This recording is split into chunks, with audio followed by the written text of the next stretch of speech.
know that we do these educational webinars just as a way to get information to people and help connect you, at our firm with a resource in the community. And Lorray, it should definitely be considered one of your resources. I don't know about you, but I deal with long-term care and long-term care planning and whether or not it fits in, how it fits in with Medicare, whether it does and does not, which Lorray is going to get into all of the time. And this has become such a prolific part of our retirement and income planning process that we don't ever look at a family's case without talking about it.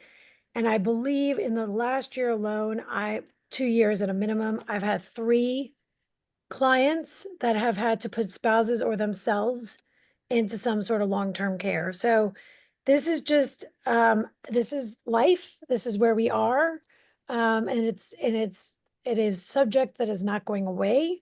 So Lorray, thank you so much for joining us today. I know we are really looking forward to hearing from you. And just to tell everybody about Lorray, she's earned her bachelor's degree in music education from the university's uh, where were you, in Utah? No, South Dakota. South Dakota. Well, And the master of divinity from the seminary. That's very impressive. Sioux Falls. She has several years of experience working in the industry, both as an agent and helping agents new to the business explore appropriate solutions for clients, which is how we are in a partnered capacity because we cannot be all things long-term care, just like we cannot be all things Medicare. So we leverage that relationship to help our clients. Lorray also has her health and life insurance licenses and is a long-term care certified AHIP certified. What does AHIP stand for? the health insurance, the private, um, the, the AIP, the H, excuse me, I'll stop. The AHIP is for the health insurance, professionals. So it's part Gotcha. of the Medicare, piece of that. And Uh, very proudly also holds her long-term care professional designation. Lorraine is organized, detail-oriented. I know that for a fact because we've been dealing and working together, especially in light of this webinar. And is a skilled problem solver, is passionate about coaching and teaching others, especially when she could provide both coworkers and agents with the skills and tools they need to accomplish their jobs successfully. Lorraine values excellence and loyalty in everything she does and is originally from South Dakota, Sioux Falls. And Lorraine currently resides in Burnsville, Minnesota. Outside of work, you enjoy spending time, I think, with your fiance, Bill. Very cool. And adult daughter, B. Is it B? B, yep. And you also like walking, hiking, gardening, exploring your ancestry. That's cool. I'd love to hear about that sometime. Listening to music and traveling. Well, welcome. Thank you for joining us. Thank you for telling us about yourself. And thank you for spending time getting us educated today. We very much appreciate it. So with that, I'm going to let you take it away. Thank you, Jennifer, and thank you for that intro. And as you stated at the beginning, it is something that is being talked about a lot more. There's a lot, probably most of us know someone or are dealing with it in our own families when it comes to long-term care and having to care for someone who may need extra assistance. So hopefully today I can give you a little more insight and maybe help you in that planning process or help you to think about some of those pieces that go into planning for long-term care. Just a little bit really briefly about the Krause Agency, of which I'm a part of. We really are a national wholesaler and we work nationally. And we work in a lot of different insurance products and solutions and have over 30 years of experience as an agency. I've been with Krause for just about 4 years now, but I have been involved in the insurance business for about almost 8 years now.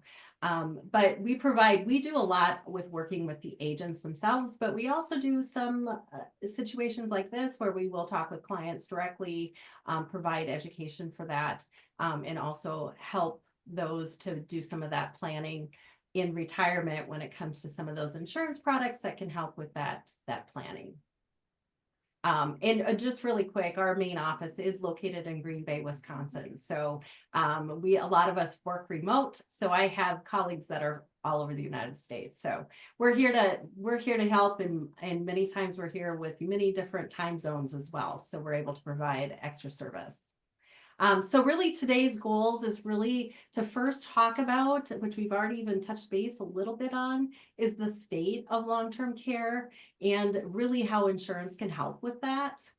And then we'll take a very high level look at some of the different options that are available when it comes to long-term care insurance, like what some of these different choices are, and understanding what they may provide or not provide. And then lastly, we'll also look at one other product that can really kind of pair up with long-term care insurance, or also be maybe just a solution for someone who might not qualify for long-term care insurance due to health or age or something of that nature. Right. So the growing need, we really have to start with defining what is long-term care insurance.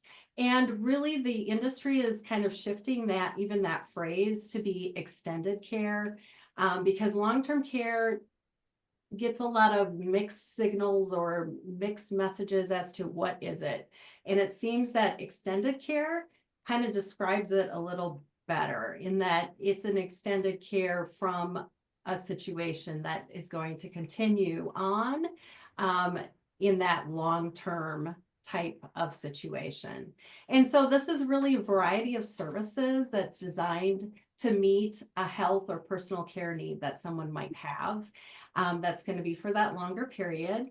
And the goal is really, when you have that long-term care, what we're seeing is how can we help somebody remain as independent as possible, and safe as possible, with adding some care, especially when they're not able to perform all those activities. The activities of daily living is what we call it in long-term care, in that realm of things. So it's things such as bathing, dressing, feeding themselves, using the bathroom, transferring, all of those things. And so when a body starts to break down and you're not able to take care of yourself anymore, it's providing that care that comes with those extra pieces. And so that's really why we need to kind of plan for that, because it's something that we can't do ourselves. So we have to plan ahead in order to figure out how are we going to be cared for. So the need for long-term care is really growing, and probably many of you may already know this. I mean, we have the baby boomers who have been turning 65, they're retiring. That's a large group of people. People are also living longer. So we have medical advancements, we have people living longer. So we have a lot more need for people to have care. And so as you can see, there's some numbers here at the bottom that are reflective on some different statistics, one of which over 50% of individuals turning 65 today are going to need some type of long-term care. So if you have a spouse, probably you or your spouse, and maybe even both, it's a good chance that you may need long-term care at some point. The other big stat that I kind of step back and go, whoa, is the one on the far right. They are projecting that by the year 2050, that the number of Americans who are going to need or require care by 2050 is going to be more than double than what it is now. So for me, I look at that and go, oh boy, we already have a shortage that's happening now for people to have care, facilities, all of these things. The cost is already skyrocketed. That's going to double, as in the care that's needed is going to double. So that's concerning to me when I look at that and go, whoa, there's a lot of care that's going to be needed. So we take a look at the cost. So we talked about the need, now the cost. The cost, you can see this is basically your average nationwide. So each of these boxes are showing nationwide. So depending on where you are located, that number might be slightly higher or it might be slightly lower. And it's showing you if you had a home health care aide, and that's really kind of projecting somewhat full-time. It's not going to be 24-hour care, but you have somebody in on a regular basis. You have your assisted living costs, or if it's a nursing home, and that's only for the semi-private room. And then below is that projected amount. So if you think about what we just saw on that last slide about care needing to be, that's going to double in about 25 years, you can see that the cost of these things are going to be about double in 25 years. This is showing projection of 20 years. You think 25 years, it's about double as well. So those costs are going to keep going up. And that can be a pretty big cost, probably for most people looking at this. That's a lot of money in order to pay for care. So really, what is long-term care planning? What's involved with that? And planning for long-term care or extended care is really, it's not just looking at the financial plans that go along with it. That's a big piece of it, is talking about the finances. How are you going to afford it? But it's also thinking about some of the other pieces that come with that. If any of you have been involved in a long-term care event or situation, you know that there can be a lot of stress that comes with that, and it can be financial stress, but it can also be stress amongst the family. The family can become very stressed out, whether it's the spouse or other family members that are involved in deciding, what are we going to do? How are we going to take care of this? How are we going to pay for it? There's a lot of stress that comes with that. And if you do your planning, you can reduce that stress. You can also help preserve a lot more assets that can either be passed along to maybe that healthier spouse or a younger spouse, or however that may work out in that situation, or preserving those assets for the family, for the next generation, for your children, for your grandchildren. That's a way to preserve it. One of the main reasons I really have long-term care for myself is to have that choice of where I want my care and how I want my care. So being able to not have my family take care of me, because I don't want them to have that burden of having to take care of me, or at least reduce that burden.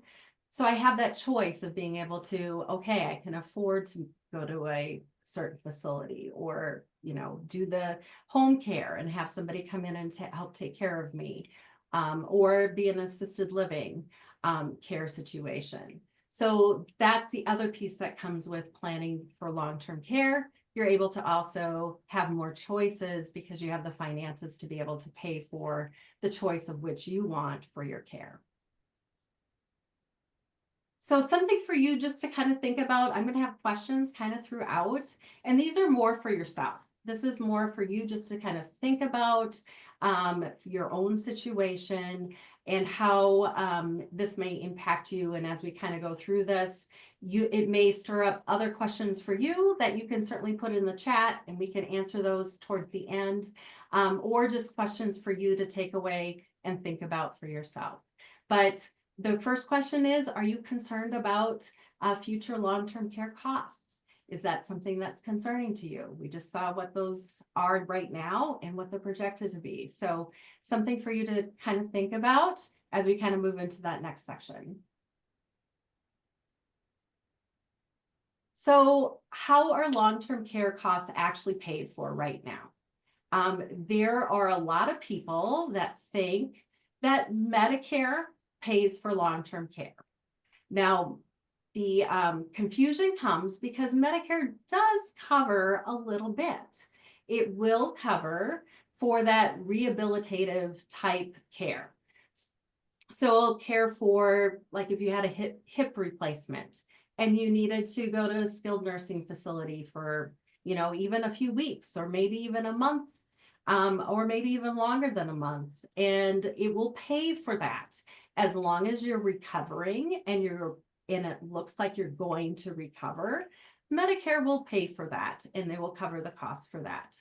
However, if you begin to not recover, or it looks like it's going to be longer than a certain period of time, Medicare is going to stop paying for that. And that's where you really need your long-term care insurance to pick up and pay for things like that, because you never know what might happen. But Medicare does not pay for all of long-term care. It only covers a very narrow window within that. The other assumption is that Medicaid will pay for your long-term care. Now, this is true, Medicaid will pay for your long-term care, but it will only be after you spend down your finances to a certain amount. So you pretty much spend it down to, in most cases, nearly nothing in order to qualify. And so until you are at that point where you can qualify for Medicaid, they will not pay, and you will have to pay for it out of your own pocket, or someone will have to pay for it for you to qualify to pay for that long-term care facility, whether it's And nursing Lorraine, home. just, Yep. can I ask a question on that Yes. before, just so I don't lose it?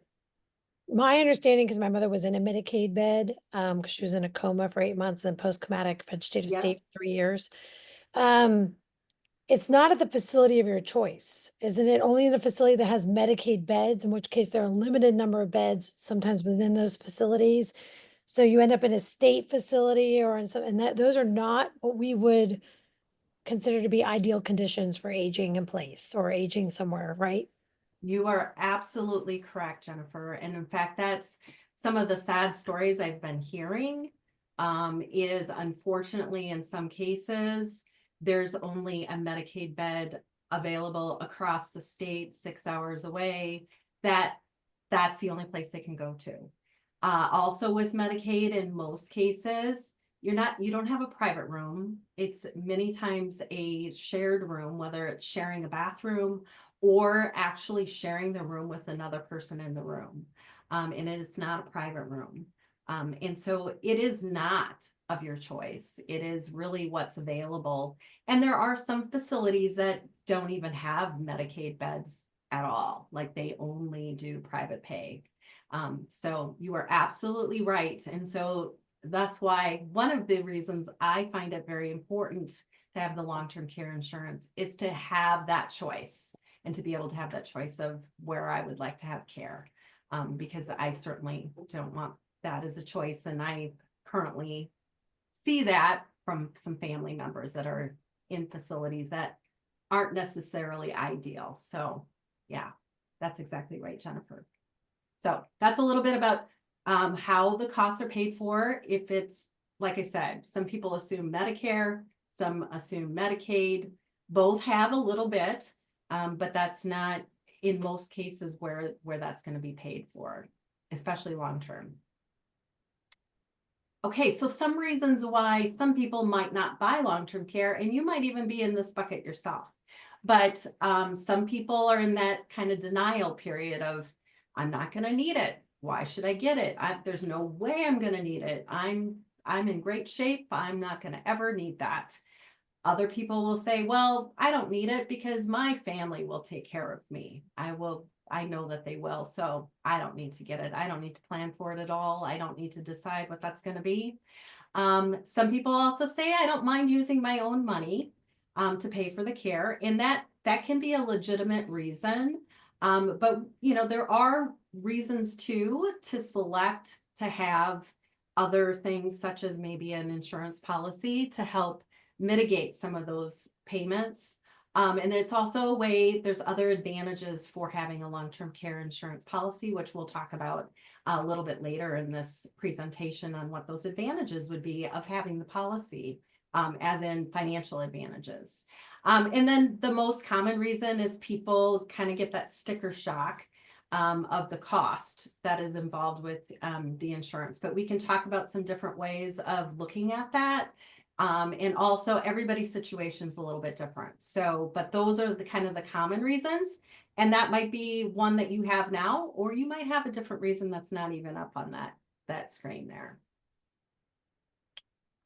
So the question for you, for yourself, is what's preventing you from buying long-term care insurance? Now, maybe nothing's preventing you right now. You're just trying to learn and you're going to move forward with it. But maybe you've thought about it in the past and you've kind of gone, I don't want to. So just take a moment, kind of think what is it that's preventing you from maybe buying long-term care insurance or moving forward with it? Again, you might not be at that place, but some folks may be.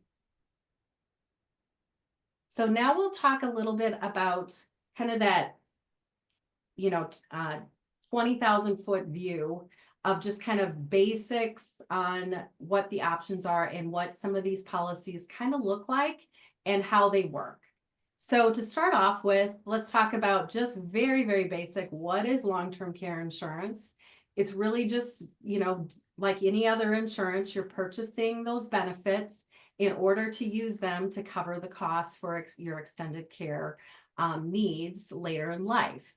In most cases, they can be used for someone who would come into your home. It can be used for helping to pay for assisted living, or it could be used in a nursing home or memory care type facility as well. Those all can be included within your long-term care insurance policy, and most will have benefits for all of those within that policy. They also offer a care coordinator, and this is designed to be something that's required. So this is something that comes with all long-term care insurance policies as a care coordinator. They help to coordinate things with the doctors, with the family, with other different organizations to help with that care and put together that what they call a plan of care. So they're there to really help, and it can be very helpful for the families. Does that mean, doctors? What about doctors? Yes, yep, they work with the doctor as well. So they work. But I mean, is it your doctor or is it one they assign you? No, it's your doctor. Okay. Yep. So whoever your doctor is, the care coordinator will work with your doctor. Yep. And the care coordinators a lot of times have nurses on that staff as well. That nurse isn't necessarily part of the clinic in which you're in, but the doctor is your doctor. So good question. And then the insurance policies cover things that are for home modifications, because the long-term care insurance companies, they really would prefer you stay home because it's going to cost less and that's better for you too. So they really work on making sure you have things such as grab bars and wheelchair ramps, and all of that is a piece that's part of that long-term care insurance. So can be a part of making the home safer, so somebody can stay in their home longer than having to go to a facility. And then lastly, in using long-term care insurance, it's really kind of protecting a lot of the assets so that you're able to protect those assets. So you don't have to do a spend down. You don't have to, have all the money that maybe you're using for your retirement go away, especially when you're talking about a situation with a spouse. And you also are keeping your loved ones from being that full-time caregiver. So you're able to pay for some of that extra care. So in many cases, a lot of times, and you probably maybe have experienced it yourself, or maybe you're going through it right now, family members many times become the caregivers. And even when you have the insurance to help pay for some of it, it still can be really taxing on the family. But if you have that plus having to do the care, it can really be costly, even if that person can't get paid. So the person taking care of the loved one many times have to take off more time from work. They might have to leave their job altogether or sideline their career. If maybe they're on a career path, they may have to sideline that to take care of their loved one. They may have to still hire people to help some, because in many cases might be too difficult to be able to bathe somebody by themselves, and so they have to hire a health aide to come in and help with that particular activity that's needed. To pay for sometimes extra medications or additional safety prevention, or even the transportation sometimes can get really tricky depending on the situation, in order to get somebody maybe to a doctor's appointment. And then it just puts a really, really heavy toll on that caregiver, on that family member. And so it's a very high cost, even if they're not getting paid, there's a cost involved to those people. So getting the long-term care insurance will help reduce the cost on your loved ones, however that may look. But purchasing it sooner versus later is a good idea. Why? Because the premiums are based on your age and also on your health. At some point, your health could also deteriorate to the point where you're unable to even qualify, because these policies are underwritten.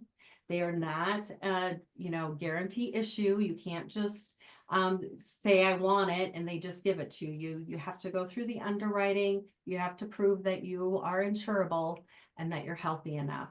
And so as you have to find that fine line of still being healthy, being able to afford it, due to age and all of that. So really, the sooner you can do it, the better.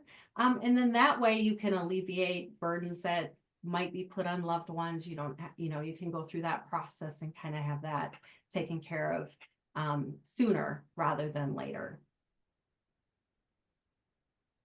So another question for you to kind of think about is, what are some assumptions you have about long-term care insurance?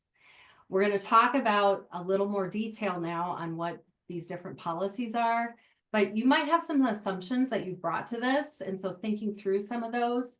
And then if I don't answer those questions, or those might actually be great questions for you to ask. So as we go through this, if that's something that I don't cover, please feel free to throw that in the chat and we can talk about that too, either as we go or we can do it at the end too. So you have your traditional long-term care insurance. So the traditional long-term care insurance is really like your typical insurance policy. You pay in premiums for a certain benefit that you set, and then in exchange later on, if you need that insurance, then they will pay those benefits out. So that's kind of your traditional long-term care insurance. These are available up to age 79. Some of the companies we work with start as low as age 18. A couple of them are more like age 30, but we do have one that goes down to age 18 and up to age 79.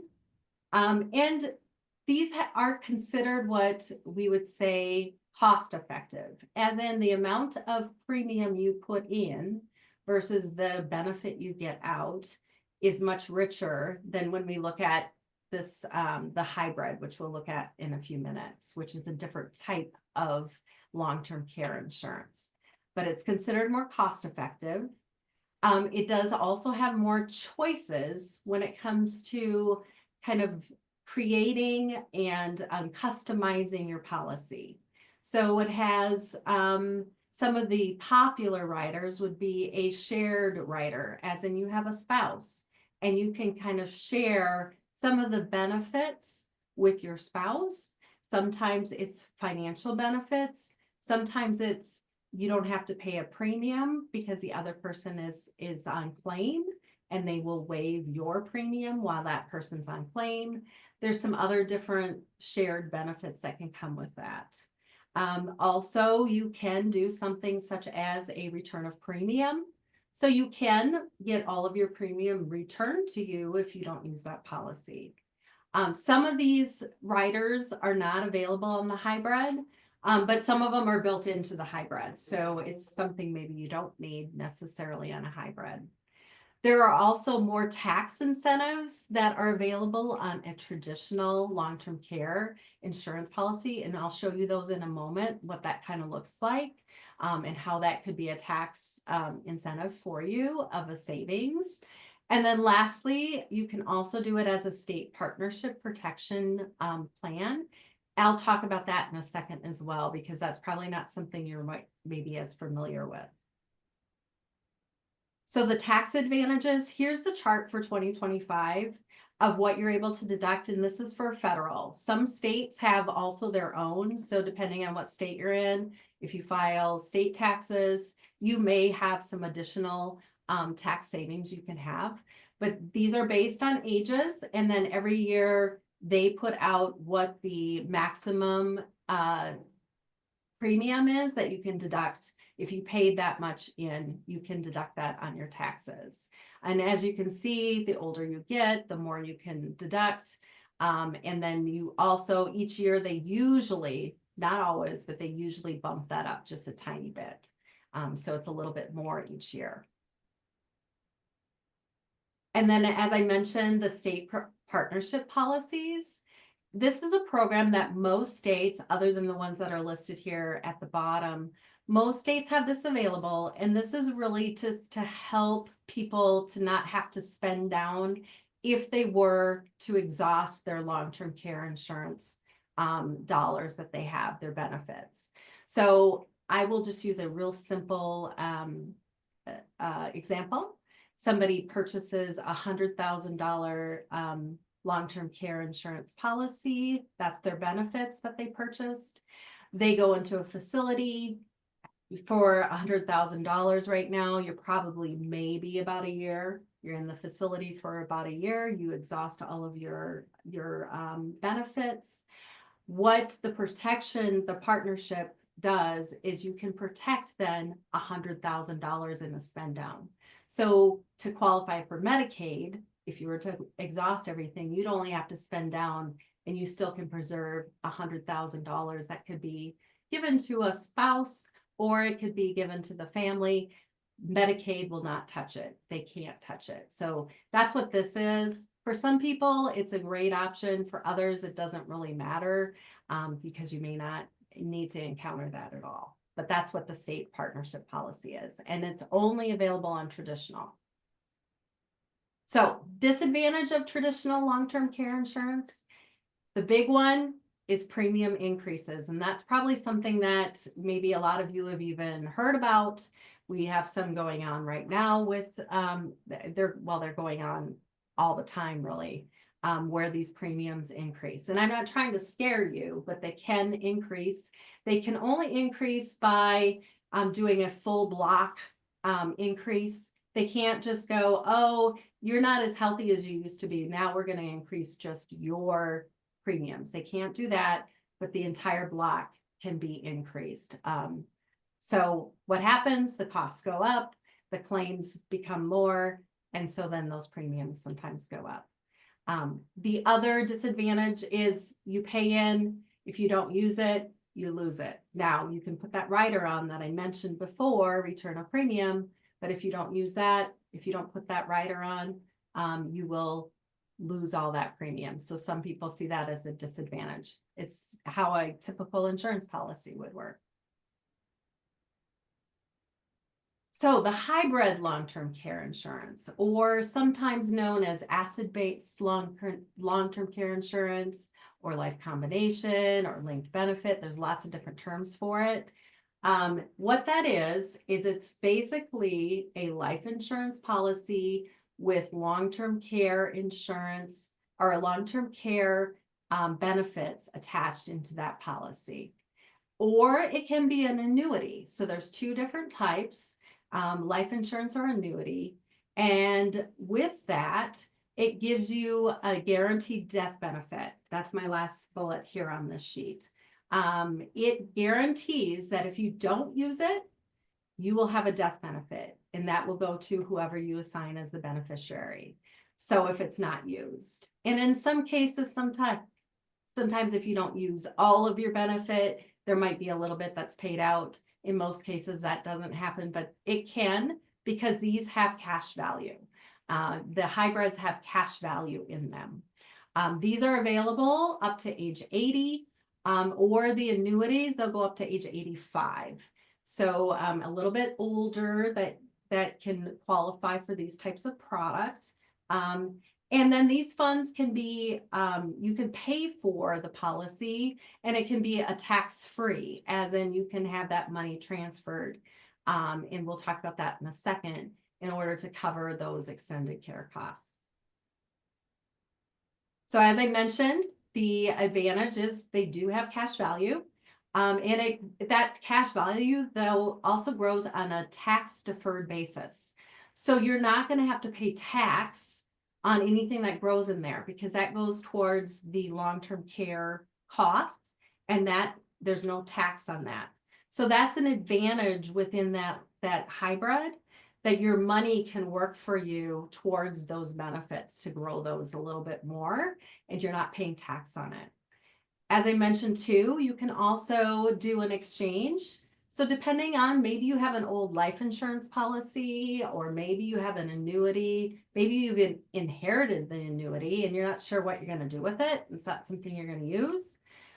This is a great way to set up your long-term care insurance policy. It can be transferred. It's going to be a tax-free transfer. And that way you can set up your LTC policy and have that coverage. And you're not really, I mean, you're paying for it, but you're not paying money out of your pocket. You're transferring it from one place and using it for another. And so it kind of allows you to do it without any of your out-of-pocket costs or initial out-of-pocket. The disadvantages is that, you know, it costs more. So you're going to pay more to have equal benefit that you would on a traditional, but that's because you have that guaranteed death, you know, that death benefit. So if you kind of look at them that way, they end up being about the same. So if you put in that return of premium on a traditional policy, your cost is going to be very similar to doing the hybrid policy. And Lorraine, one of the Yeah. things we've done just from a planning perspective is help clients levelize the death benefit so it's not continuing to increase. And then Yes. that helps them keep premiums down as they get into retirement, or they'll fast pay it. So that as they're entering retirement, they don't have the premium dollars anymore. Yep. Yep. No, that's great, because there's many different options for paying for this with the hybrid. You have in many, actually my next slide has got this, I'll go ahead. Just one other thing, you can't, that partnership protection that I talked about for the state partnership, you can't do that on a hybrid plan. And there's not a lot of customizing that you can do with those, but it sometimes all the other benefits can outweigh some of that. So as Jennifer even kind of mentioned too, there's different ways to be able to pay for those hybrids. Hybrids, many times you can pay, they want like a lump sum or a large amount upfront, or you can do payments, as Jennifer was talking about, and you can set those up so that they're timed just right. Maybe it's a 5-pay and you're able to put that all together, or maybe you're able to transfer it all in one lump, or maybe it is a 10-pay because you're starting younger and you're able to work that out so that you're able to keep that in all of your planning with retirement. So it's really important to be working with that as well. So here's a nice slide to kind of put them side by side of what kind of the difference between traditional and hybrid is. We just talked through all of these. Just kind of remember that traditional has no cash value. The hybrid does. It has a death benefit. Traditional typically has been considered more cost-friendly. The hybrid is going to require a little more of that upfront investment when you do it. Not in all cases. There are some we can design that's not the case. And then traditional is also, it can have those increases in premium, whereas your hybrid is going to be guaranteed. Those premiums are not going to go up. So whatever you purchase, that's what it is. That's where you are. So another question for you. Think about, just for yourself, how do you feel about long-term care insurance now, just kind of knowing a little bit more about it? And maybe you even go, yeah, I would really prefer a traditional plan, or I'd really prefer a hybrid. And maybe you're not even to that place yet, because The thing that makes me nervous about the traditional plans, Mhm. the arbitrary nature around premium increases each year. Yep. And as important as I think long-term care is, which I truly do, because otherwise I would not be doing all the things we do around it. It just feels like retirees or people that are working part-time or trying to fire themselves from, the fire movement, they need predictability around costs. Yep. And the and then I find, let me just tell you what I find psychologically. People will pay for many years. This happened to two of our clients. They pay for many years. They round the corner around their 70s and they're like, I can't handle all these premium increases. I'm going to cash it out. I mean, how many times have we seen this go down? And then they need in their late 70s, early 80s, cognitive care of some sort at home, and they want to stay at home to do it because they're functional, but they can't remember to take their meds or whatever the case may be. They could do a lot of the things. And guess what? Now we don't have long-term care insurance. Yep. Yep. You're just right on, Jennifer. And unfortunately, with the traditional, with those premium hikes, I mean, I sat and visited with my father a few years ago because he's like, I don't need this. I'm just gonna get rid of it. And I'm like, no, please don't. Please keep it. But you're in that phase where you're in retirement and your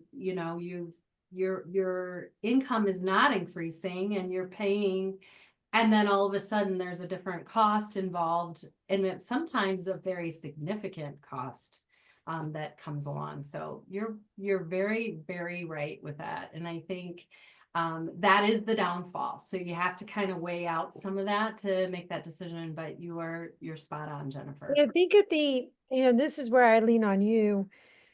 When I look at the hybrid plans and I, think, well, at least they're getting predictable periods over a finite period of time that could have some market exposure for the upside and the downside. So we have to be careful it's not too much of their wealth, right? That's in Right. these kind of structured product.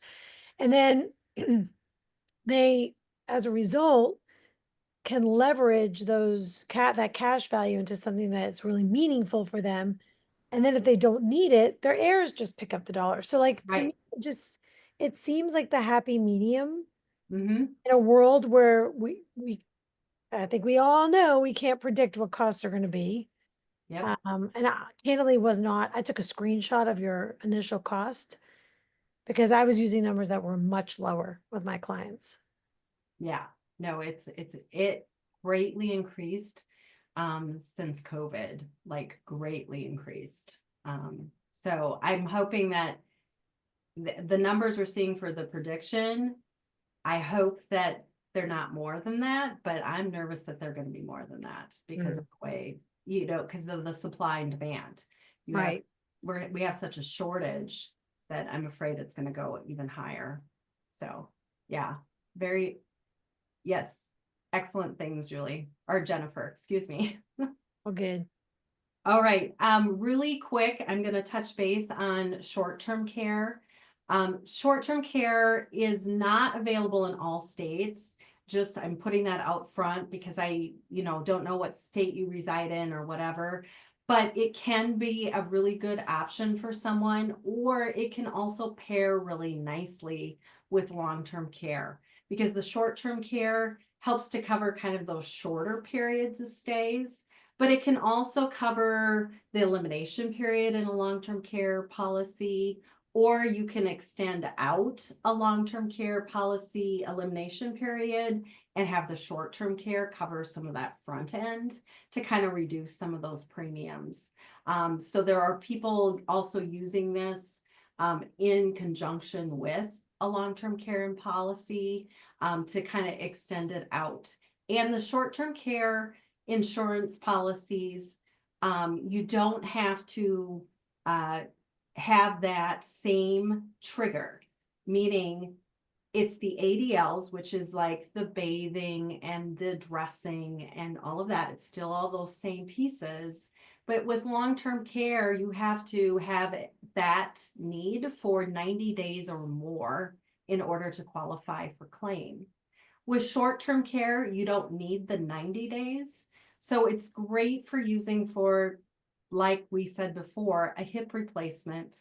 This could help cover some extra costs that might come with that. Or maybe somebody would prefer to have their rehab maybe at home instead of a skilled nursing facility, and you can pay for somebody to come into the home, and the short-term care insurance policy can either cover that or help cover that. And so it's nice because it can add that, and you can have it up to a year, 360 days. In most cases, you could have it up to that long. So it kind of can add some extra benefit, especially for that home care. They do have facility care as well, but it's really, a lot of it's designed to be a little more generous with that home care versus what some of the long-term care for the home care is. Who are It's some of also, the providers that provide this short-term care? yep, Just from a company perspective, who does that? yep. So we have Manhattan Life is one, and then Aetna and Cigna. We also, there's a company called Wellaby, which was is really Medico, if you're familiar with Medico. So Wellaby is, I don't know if they purchased Medico. I'm not exactly, or they just changed their name. I think they purchased it and they've taken over that. I'm missing one. Oh, Guaranteed a Trust Life is also the Got other. it. Yep. So they all have the short-term care. And it's also designed, you can be issued up to age 89. So it's much older that you can potentially get a policy. And then the underwriting is, it's a simplified underwriting. So it's a few health questions, and they're a lot more lenient on who they will issue a policy to. And a lot of times the cost on this is, I'm not going to say significantly lower than long-term care, but it's typically lower. And so that's why it can pair nicely. It's also an option in case somebody doesn't qualify for long-term care insurance. At least they can have something Mhm. up to a year. Yeah, it could be a good stopgap. Yep. And it's great for that as well. You're absolutely right. So kind of a great way to kind of put it together. So, and this is kind of just what I just said, a lot of the benefits from having the short-term care.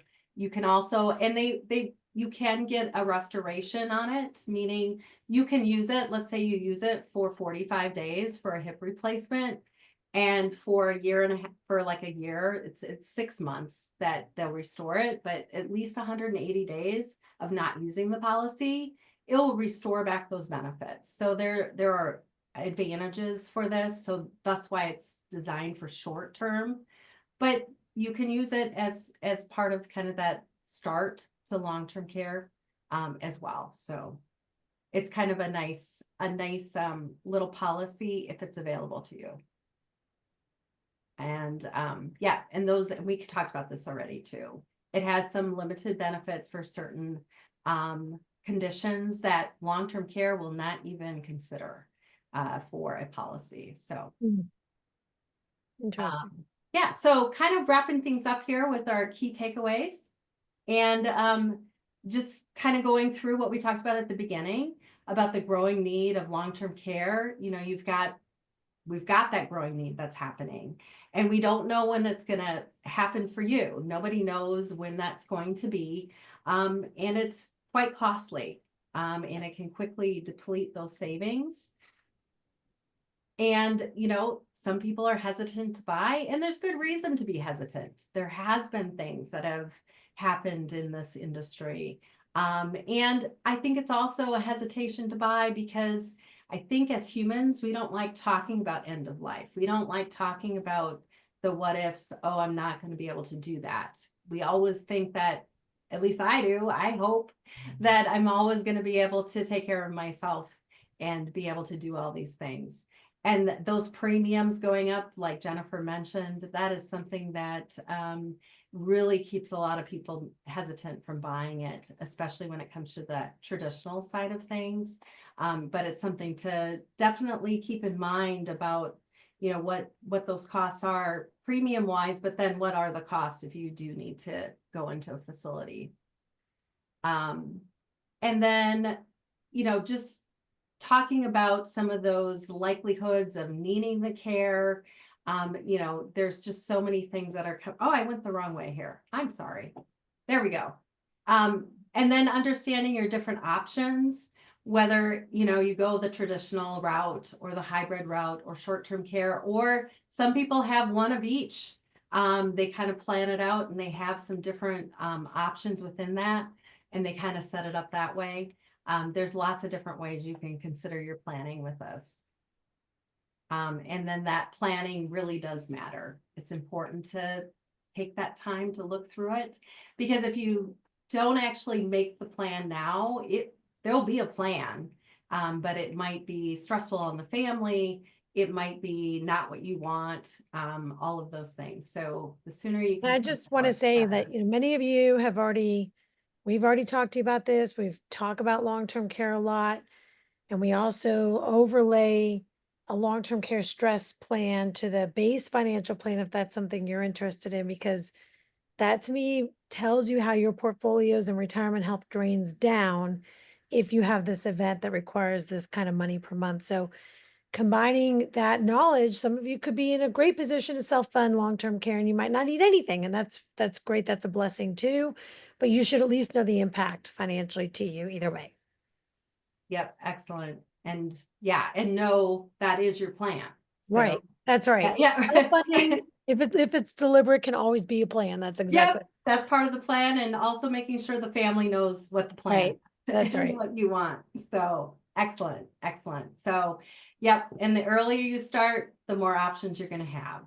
So I hope that this was helpful today, and I don't know if we have any questions, but certainly happy to answer any questions you might have. If you want to even just come off, unmute and ask, feel free, or Jennifer, if you have. And if you think of something, if this is not your venue to ask questions on, always just reach out to me and I can get you in touch with Lorraine, or we can meet with you Yep. and figure things out once I assess where you are in the process. And I do see one question: what's the average age people buy long-term care insurance, and do people ever buy it for a parent who hasn't done any planning? I'll let you take it, Lorraine. Great question. So I think that they're saying the average age is more around 57 to 60.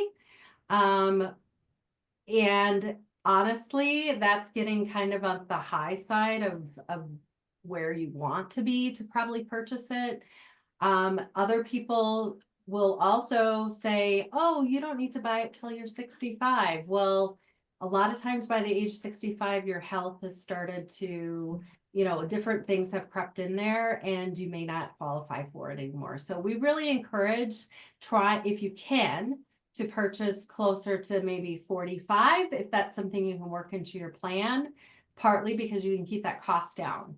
But that doesn't work for everybody. And so it has to be when it's right for you financially, along with hopefully your health will still be there. And I've actually purchased mine when I was 38 with a 10-year pay on a hybrid because, I'm in the world that I see this happen all the time. But I just wanted to have the assurance. But I do think the earlier you are, the more cost effective it is. And so do you see people buying it for their parents? Yes, I was just going to go to that question too. Absolutely, there are people that buy it for their parents because they go, I'm going to pay for it one way or another. I can at least buy the policy now to help take care of them. That way they can have a choice of where they want to go, or you have a choice of helping them get into maybe a facility of their choice. So yes, we do see that on a fairly regular basis. In fact, right now there's probably even more so of that happening, where people are reaching out and wanting to purchase it for their parents. Any other questions? No, this has been helpful. It's a lot to take in. Yes. It is a lot. It Yeah. is a lot. And certainly welcome to, you're welcome to reach out if you want more conversation, or go, you'll get the recording, I believe, or the slides at least. You can go Yep. through We them, recorded it and we'll post it too. go through it again. And then if you have more questions, happy to have conversation. Lorraine, thank you so much. We are, Oh, Shawnee, did you have a question? Yeah, I just had one more. I was curious about on the hybrid when there's they have a death payout. like, is there a choice of investment vehicle or a guaranteed return, or is there a fee for watching that? Or how does that? There's some, yep, there's some different ways some of those get set up, but when you purchase the policy, they give you like a whole schedule of what it would look like in 20 years. Kind of like some of your other investments maybe that you've made, where it will show what the death benefit would be at, age 80, what the death benefit would be at whatever. It varies depending on the schedule of them. And then it also will show you what your long-term care benefit is going to be.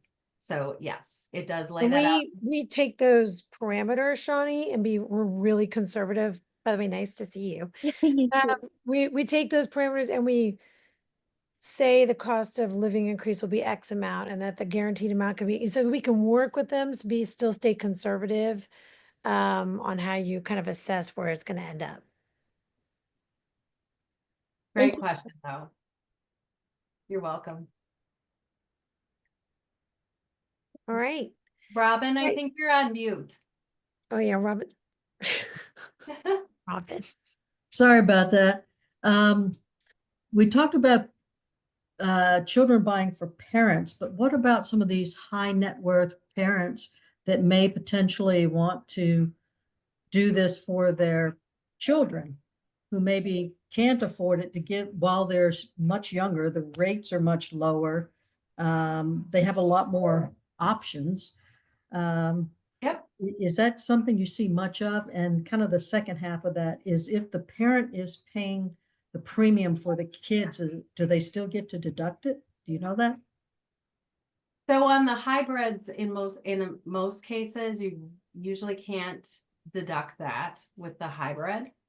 My concern about if you were to do a traditional that way, I don't think you can deduct it. I think it has to be the person, the person who like the policy is for, along with, but I'm not a tax accountant. Yeah, I'm pretty sure that's how that works. My concern with that would be is the parents probably would pass, and would the children continue to pay the premiums on a traditional plan? Whereas if you could do a hybrid where it's kind of like a lump sum or a few, Yeah. really nice gift. I think that Exactly. would be Yeah. a really generous gift to do. yeah, that was what I was thinking, for more of the high net worth that have the money to put a larger lump sum Yeah, out. It'd be also interesting, Jennifer, to take that to some of our tax experts, is how that impacts Yes. gifts or whatever, or some of the estate planning, but I was Right. Right. just That makes curious. that's an interesting thing, Robin. Mhm. Good thought. Yeah. Yeah, really good thought, and that would be good to know. We haven't done a lot with that, so I don't have Yeah. any knowledge in that realm. If somebody has themselves covered and they want to help their children, because it is so much easier and cheaper to get it when you're young. Yep. My mom didn't qualify because of a medication she was taking for just a few months. And even though she had been off of it for several years, she would still not qualify. So I bought mine, I think, when I was around 50. Okay. And, have much more reasonable premiums than my siblings and friends who have looked at it later. Right. Right. Yeah. Okay. Well, it is right 1 minute before 5 Central, and I want to be respectful of everybody's time. We are here. We are a resource. Come reach out to us. Talk to us. If you think of a question you forgot to ask us, send us an email. We hope it was valuable. Lorraine, I can't thank you enough for your time and energy. And I appreciate y'all for hanging in there. Thank you. Thanks, Lorraine. Thank you. Have a great day.